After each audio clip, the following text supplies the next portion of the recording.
Good morning students. आज मैं black board पर कुछ वाक्यों को लिखूंगी जिन्हें आप ध्यान पूर्वक देखिएगा।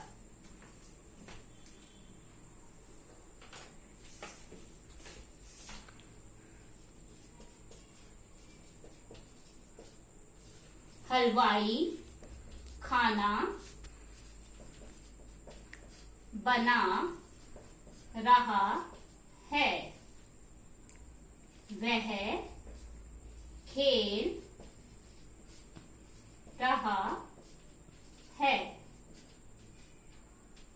गीता गाना गा रही है। हलवाई खाना बना रहा है। वह खेल रहा है। गीता गाना गा रही है। इन तीनों वाक्यों में कार्य के करने या होने का पता चल रहा है। तो ऐसे वाक्य जिनमें कार्य के करने या होने का पता चलता है उसे हम व्याकरण की भाषा में क्या कहते हैं? क्रिया। बिल्कुल सही, उसे हम व्याकरण की भाषा में क्रिया कहते हैं। तो बच्चों, आज हम क्रिया और उसके भेदों का अध्ययन करेंगे।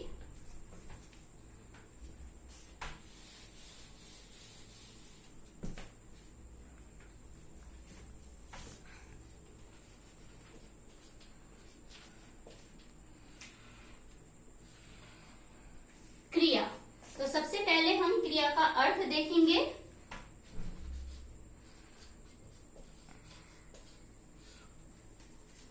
जिन शब्दों या वाक्यों से कार्य के करने या होने का पता चलता है उसे हम क्रिया कहते हैं।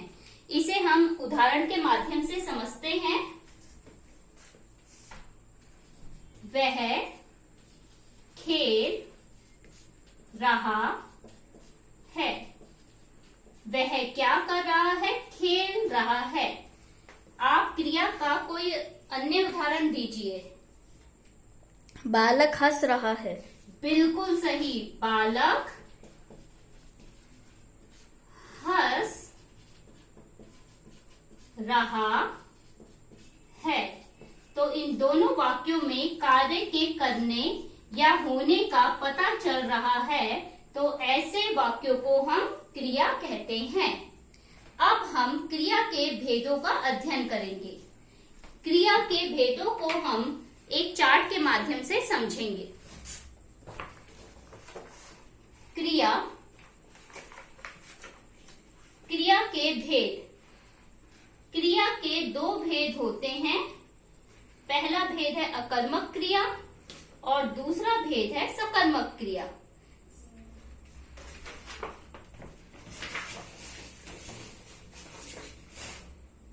सबसे पहले हम क्रिया के पहले भेद अकर्मक क्रिया के बारे में पढ़ेंगे।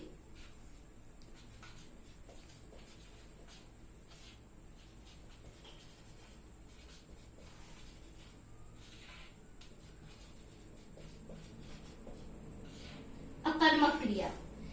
जिन वाक्यों में कर्म नहीं होता और फल कर्ता पर पड़ता है ऐसे वाक्यों को हम अकर्मक क्रिया कहते हैं। जैसे मछली तैर रही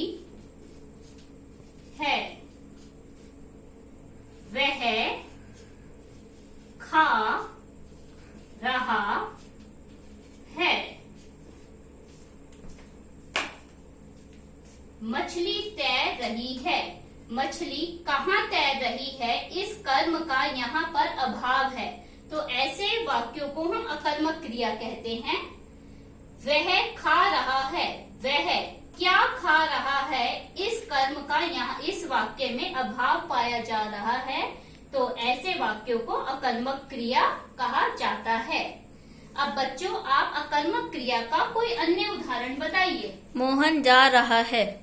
बिल्कुल सही, मोहन जा रहा है। मोहन कहाँ जा रहा है? इस कर्म का यहाँ पर अभाव है। तो अब हम क्रिया के दूसरे भेद का अध्ययन करेंगे। क्रिया का दूसरा भेद है सकर्मक क्रिया।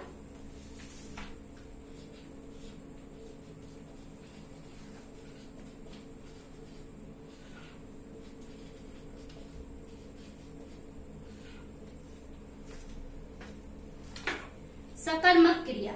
जो क्रिया कर्म के साथ आती है उसे सकर्मक क्रिया कहा जाता है। जैसे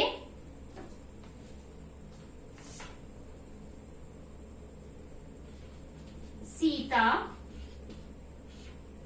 गाना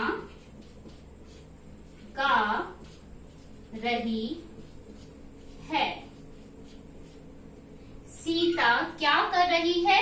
गाना गा रही है, यानी कि कर्ता के साथ कर्म आ रहा है। तो ऐसे वाक्यों को हम सकर्मक क्रिया कहते हैं। इसका हम एक अन्य उदाहरण देखते हैं। राम क्रिकेट खेल रहा है। राम यानी कर्ता क्या कर रहा है? क्रिकेट खेल रहा है, अर्थात कर्ता के साथ कर्म हो रहा है। तो ऐसे वाक्यों को हम सकर्मक क्रिया कहते हैं। अब बच्चों, आप एक सकर्मक क्रिया का कोई अन्य उदाहरण बताइए। लक्ष्मण हिंदी पढ़ रहा है। वेरी गुड, लक्ष्मण हिंदी पढ़ रहा है। तो बच्चों, आज हमने क्रिया और क्रिया के दो भेदों का अध्ययन किया, अकर्मक क्रिया और सकर्मक क्रिया।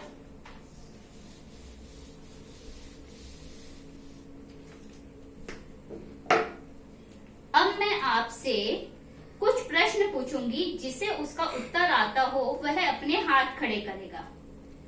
क्रिया किसे कहते हैं? ध्रुव, आप बताइए। जिस शब्द से किसी कार्य के करने का पता चलता है उसे क्रिया कहते हैं। बिल्कुल सही, बैठ जाइए। जिस शब्द से या वाक्य से कार्य के करने या होने का पता चलता है उसे क्रिया कहा जाता है। क्रिया के कितने भेद हैं? क्रिया के दो भेद हैं, अकर्मक क्रिया और सकर्मक क्रिया। ठीक कहा आपने, क्रिया के दो भेद हैं, अकर्मक क्रिया और सकर्मक क्रिया। अकर्मक क्रिया का कोई एक उदाहरण बताइए। मोहन हंस रहा है। बिल्कुल ठीक, मोहन हंस रहा है। सकर्मक क्रिया का एक उदाहरण बताइए। राम फल खा रहा है। ठीक कहा आपने, राम फल खा रहा है। तो बच्चों, आज हमने क्रिया के दो भेदों का अध्ययन किया। अब मैं आपको कक्षा कार्य दूंगी जिसे आप करेंगे।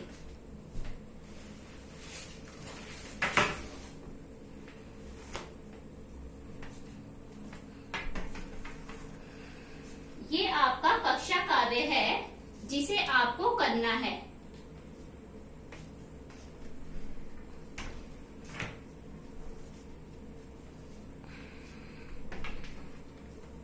गृह कार्य, ये आपका गृह कार्य है जिसे आपको घर से करके लाना है। Thank you.